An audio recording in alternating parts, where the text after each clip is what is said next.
Hey there, guitar people. This is a quick tutorial on replacing tuning machines on an electric guitar. This is aimed more at the beginner, so if you've done this before, please disregard the video. But if you're looking for more information on maybe why you'd want to replace them and how to do it, hopefully you find this helpful.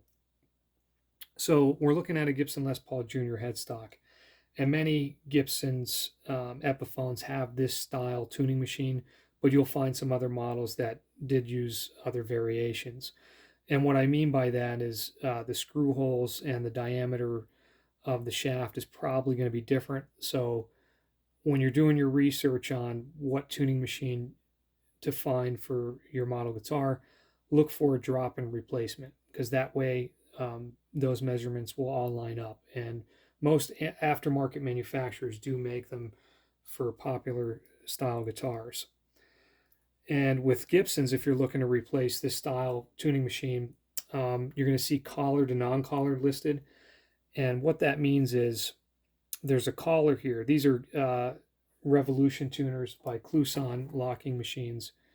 And this is the collar. So for more modern Gibson style guitars, this was made in the 2000s, and I believe they still make them this way today. Is that there's this collar here at the bottom, and this is a 10 millimeter hole cutout for this. And the vintage style machines don't have this collar, so they'd be considered the non-collared versions. And basically what it was is the top of the tuning post, this diameter was the same all the way to the base plate. So one reason that you might want to swap out your tuning machines is if you don't have locking tuners. And the way that works is there's a little thumb wheel. Other variations, they might make the cam style different, but basically you screw this thumb wheel in, you push the strings through, screw the thumb wheel in, and there's a little ball bearing there in the tuning post that locks that string in.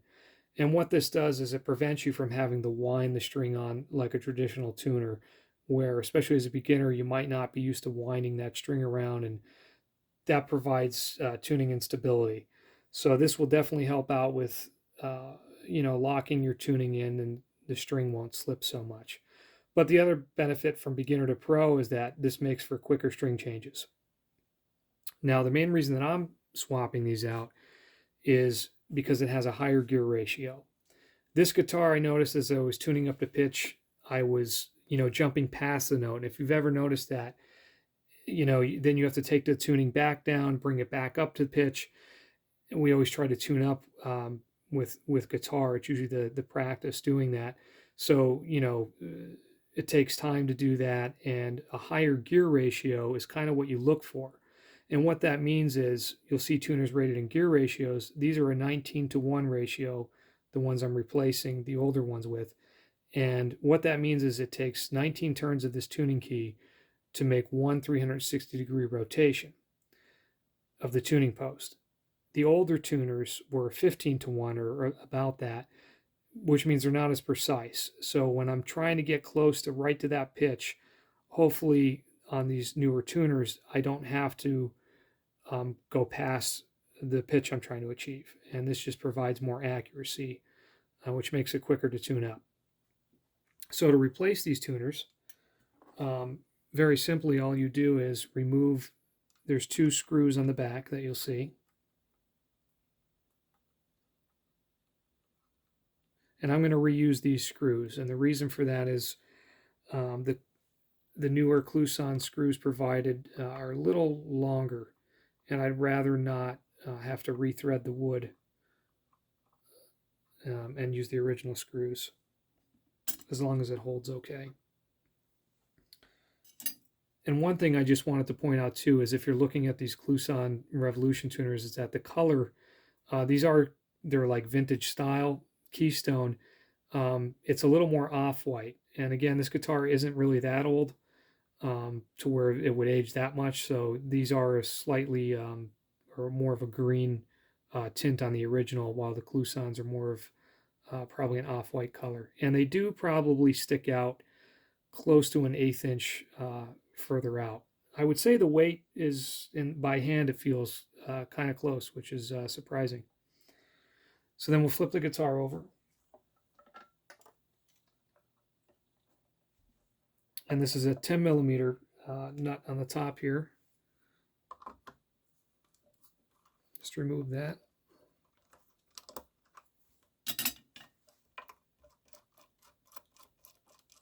And I'm also going to reuse the washer from the original guitar because the Klusons are a little thicker and smaller in diameter. So I'd rather this washer cover up the pre-existing marks that's in the headstock. And while we're at it, we'll, might as well wipe it down. Just give it a quick clean.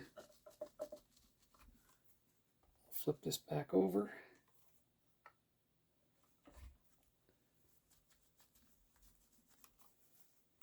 Get your new tuner.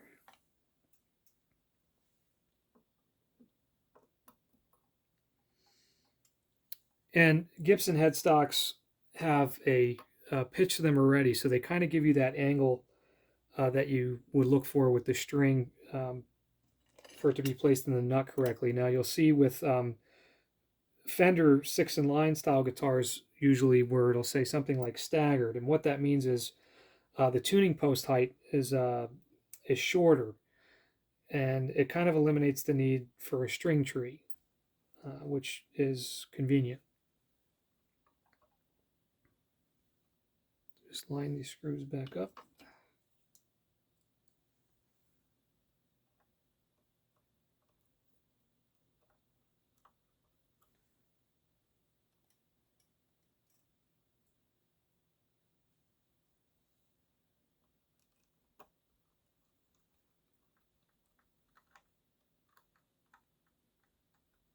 Just going to snug it for now.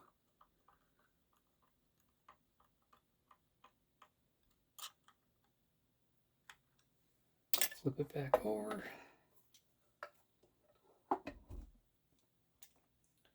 Get my original washer.